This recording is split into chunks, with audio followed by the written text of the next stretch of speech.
Hey guys, Talk Kitten here, and I wanted to talk to you about something that I've been seeing around the community a lot. I only see one build: 3-piece Providence, contractor gloves, Fox's Prayer knee pads, Seska piece usually. Weapon damage with crit chance and crit damage.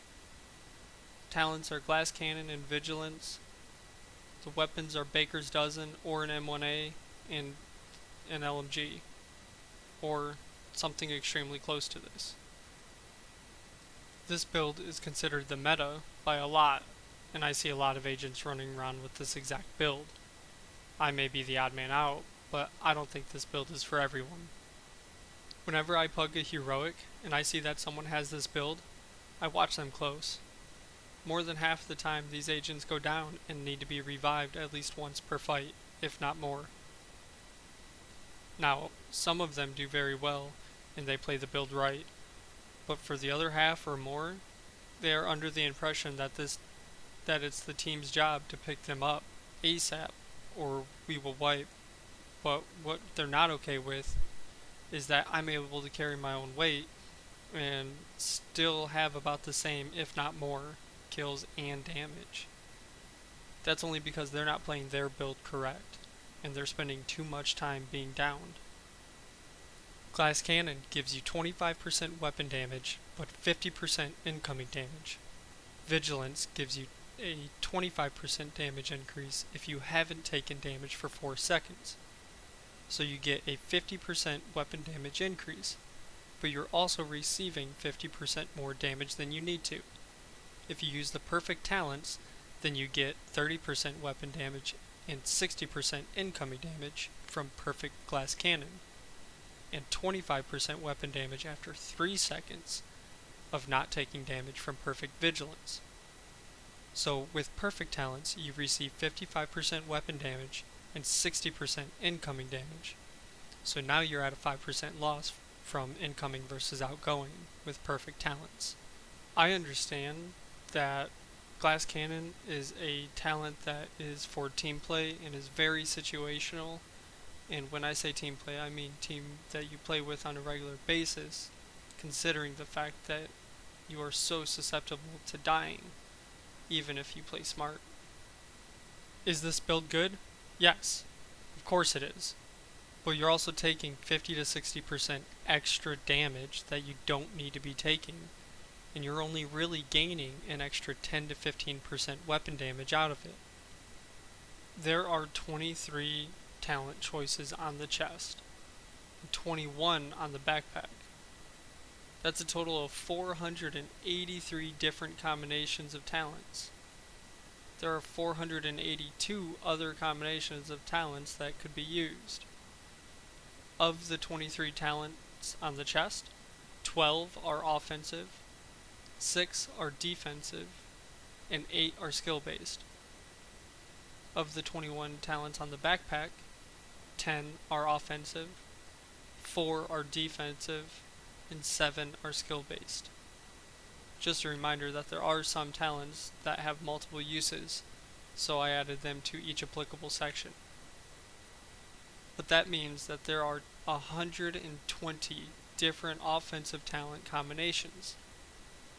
Now let's look at a different pair of talents: Obliterate and Unstoppable Force. Obliterate gives you up to 15% weapon damage for 5 seconds, and it can be refreshed constantly.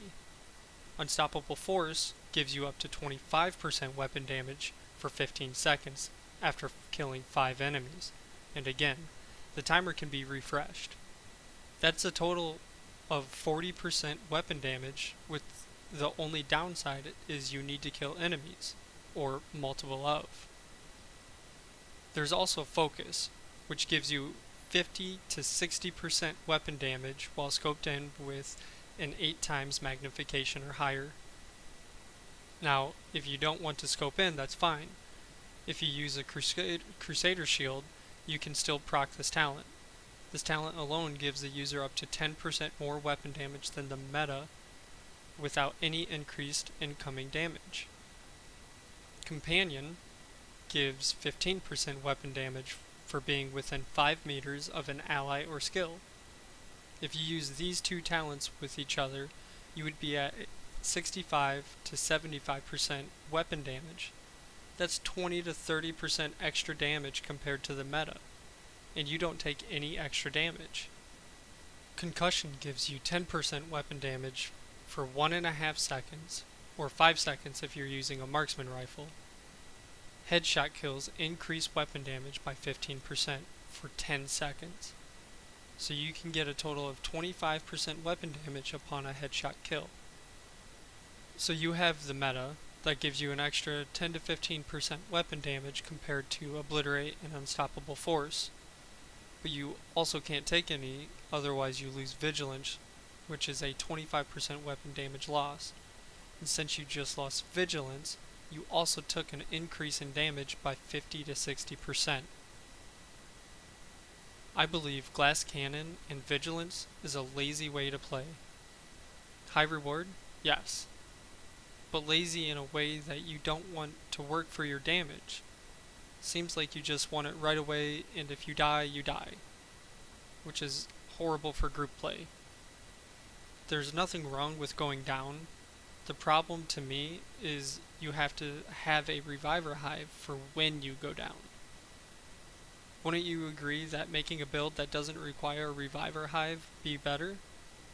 I'm not here to say all of these big name Twitch streamers and YouTubers are wrong, or that they don't know what they're talking about, but I am saying that this build, this meta, is not for the majority of players. This build is for the elitists and tryhards. I'm not saying anything bad about you or how you play. I just want to make an effort to point out the fact that this build is a hard build to play, and you could do just as well with a different set of talents.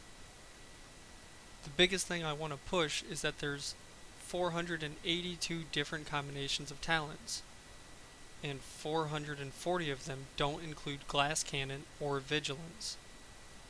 I urge you to go out there and try out some of these combinations and make a build that's actually unique to you and your playstyle. Make it so when someone looks at it, they ask you questions about why you chose to run it a certain way. I make builds to have fun with. Not all of them are the best by any means, but they are fun to play. Not all of my builds are unique either, but those are my tryhard builds. Anyways, that's all I got for you guys. Please don't forget to let me know what you think in the comment section below. Also, please press that like and share button if you found what you heard today interesting. Until next time, agents, Kenton's out.